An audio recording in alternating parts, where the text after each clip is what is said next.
already has his locker ready in Portland. He agreed to a 3-year, $42 million contract to return to the Blazers after being waived by the Bucks earlier this month. The 9-time All-Star, he will likely miss the entire upcoming season, recovering from an Achilles injury, but he returns to the team that drafted him in 2012, and I love that they already had the locker room ready for his return. Our senior insider, Shams Charania, is here with more. Shams, there were a lot of teams interested in Damian Lillard. Beyond sort of a heartfelt story, who else was in the mix, and why did he ultimately choose to go back to Portland? Malika, over a dozen teams made minimum and mid-level exception offers to Damian Lillard. Two teams in particular, I'm told, that Damian Lillard really considered, and that's the Boston Celtics and the Minnesota Timberwolves. He held calls with both teams at different points.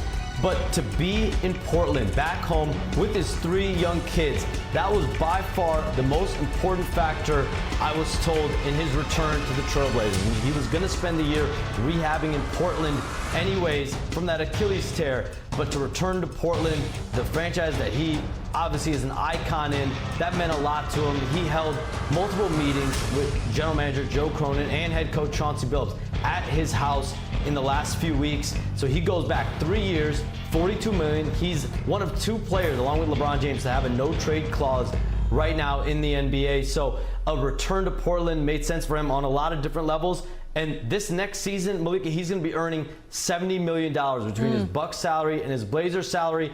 In 2 years, before his player option in 2027, he has a guaranteed $141 million over the next 2 years. I mean, I know that he will be sitting out likely all year, but making $70 million to do that isn't so bad if you want to look at the glass half full here. The recovery process, though, is going to be long. What are his expectations, Shams, for when he might return to the court?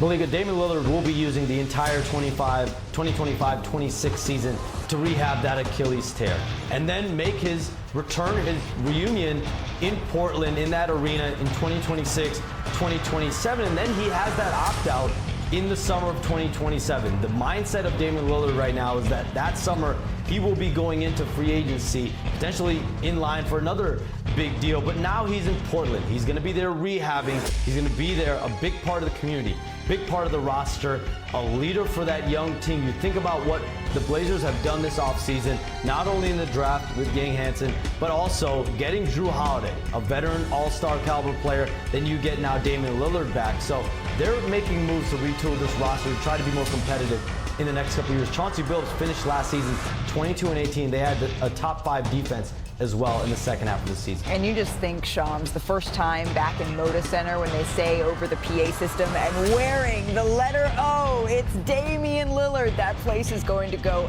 absolutely nuts. Thank you so much for your reporting, Shams. We'll see you back here in just a little bit. Udonis Haslem, Bobby Marks, Iman Shumpert joining me now. I'm going to start with you here, UD. Your first reaction when you saw that Damian Lillard is going back to Portland? Excitement, excited. I'm happy for Dame. I understand who Dame is as a person.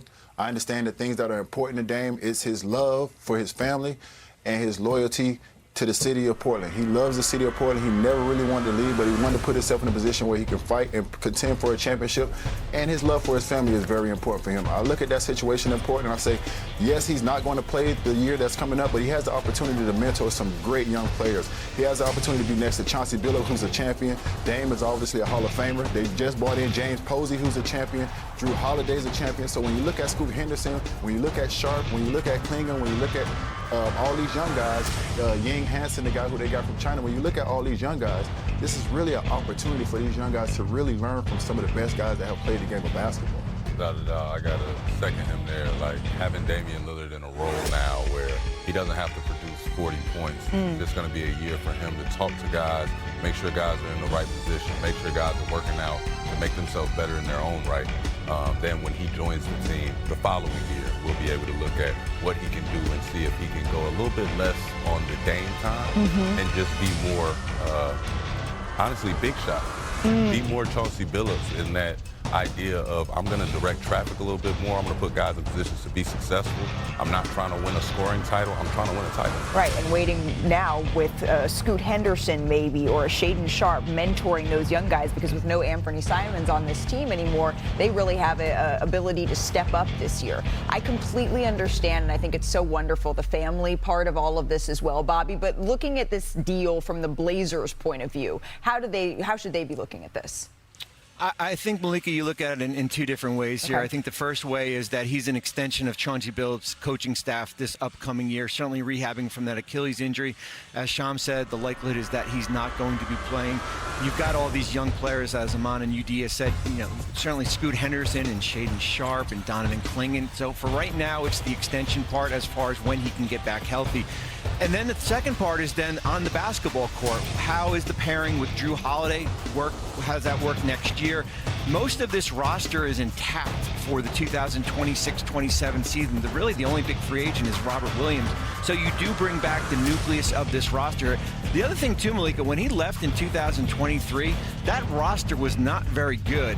When you look at it 2 years later, this is a significantly improved roster that he's walking into right now. Yeah, and when you look at why he left to try to win a title here. It wasn't a successful fit, really, with the Milwaukee Bucks, and in heartbreaking fashion, he tore his Achilles at the end of the season. But when you look at the basketball fit now, UD, for Damian Lillard with Portland, it's not necessarily one of those upper echelon contender teams, but there are ways in which this works. How do you see that? Obviously, the mentorship the first season, but then the second season you come in and everybody knows how great Dame is, controlling the pace, handling the ball, scoring the basketball. But I also feel like he has the opportunity to play next to a great guard who can defend on both ends. Who can play both sides of the basketball court. When you look at what Milwaukee was able to do with Drew Holiday at the point guard, when they were 11th in offense, but they were #1 in defense. So when you look about Dame going back to Portland, yes, Dame is going to score a lot of points, but when you talk about a team who finished 5th in defense last year in the second half of the season, this is another opportunity to get one of the best two-way players in the league. You saw the impact that he had with Milwaukee winning the championship. You saw the impact that he had with Boston winning the championship. So when you put one of the best clutch players in the league next to one of the best two-way players in the league, you really have a good backcourt for these young guys to learn from. Without a doubt, when he talks about a guy playing both sides of the ball, Drew Holiday has been talked about at that position, and not just the point guard position or the shooting guard position. He's been mentioned as a combo guard. Right. Guard 1 through 3. Guys that can do that, can make it to where you guys can switch on defense. Those type of things is what Damian Lillard has never had. Even though he's had C.J. McCollum, him and C.J. McCollum were not together to be a prominent defensive guarding team. Like they weren't supposed to be out there guarding things and cutting the head off the snake, so to speak. Drew Holiday has always prided himself on that, and he's also prided himself on being able to stand next to a superstar and say, this is where I fit in. The Portland Trail Blazers, they finished the end of last season 23-18, so they put together a little run there, really defensive-minded run where they were able to stack together a couple of wins here, and now they get the most famous Trailblazer in the history of the organization back. The letter O is back in Portland. It is Dame time, but over in Vegas, Blazers rookie Yang Hansen, he knows what time it is as well. So let's head out there now, shall we hear Sharpe? Like he's saying, yep. There you go, baby. It is Dame time. The clocks are working once again. Excited for his new teammate here. Hansen, though, he has been a summer league sensation. A little baby hook over the left shoulder. Love his patience. Nice. Very, very patient. And then doing it on the defensive end as well here. Watch Hansen. He said, get that out of there. Yeah. Swats that one away. And then in the fourth quarter here, break this one down for me as he gets downhill on the pick and roll. What's wild about him is his ability to keep away with the ball. You see a lot of guys that big, you're thinking they're going to go over the top, but he does a lot of scoop shots and getting right to that. There's some finesse there for sure. Bronny James having a solid summer league as well. Gets inside, hits the floater there, and then later in the corner here, Sharpe. James, nice little dribble move, gets inside. Playing with dude. Tough layup. He finished with 18 points in this one. Playing with dude. Y'all making him mad. But how about this play from Jordan Walsh? Leaks it out the other side for the windmill slam. He finished with 17 and 6. The Celtics get the 9-point victory in this one. All right, checking in on Kuminga. We picked this one up. Contested three here on the right wing. This is what he did all through college. Shoot or shoot. Nice. And then in the third here, Kuminga. tracks down the loose ball, and then throws a crazy over the head to P.J. Hall, who makes the layup there. That's a lot of Jokic, huh? Yeah, clearly, eyes in the back of his head. And then here, going to work, nice little baseline jumper. He had 19 points, 5 rebounds, 6 assists in this one. The Hornets loved him going into the draft, and they were able to get their man.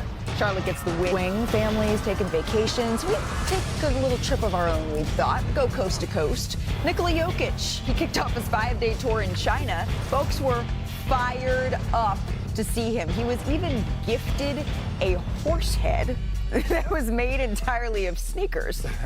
Oh, okay. No. What? No animal violence here. Meanwhile, his brother was out in Vegas watching some of the Nuggets Summer League action all by himself. Love that. Bobby, would you rather hang in China with Nikola or Vegas here with his brother? His brother looks nice. Well, I'm on day 8 in Las Vegas, so I'm going to have to pick his brother right now. So certainly no offense to the former MVP, but I'll pick his brother. Why are the seats next to him taken? You can take one of those. I wish I knew. Bobby. I wish I knew he was there. I'd go down and sit with Somewhere him. in between Vegas and China, we got the New York Knicks. They had a busy summer hiring Mike Brown as head coach, signing Jordan Clarkson and Gershon Yabusele. But it's a good thing that Josh Hart has a little bit more time to familiarize himself with his new teammates before training camp here. Josh, what's his last name? You have the booty? You see? I gotta figure out something for his first name, but what is it regularly? Yaza, what is it? Yabusele. Yabusele. Yeah, nah, yes. Y'all pronouncing it wrong. Yeah, it's Yabusele.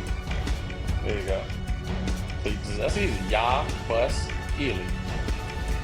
Yabusele. I like that one. Do the last one. Yabusele?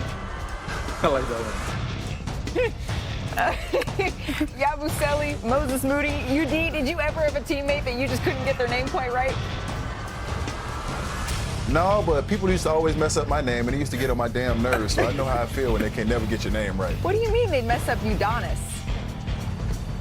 Udonis? Udonis, I've been called I've been called everything.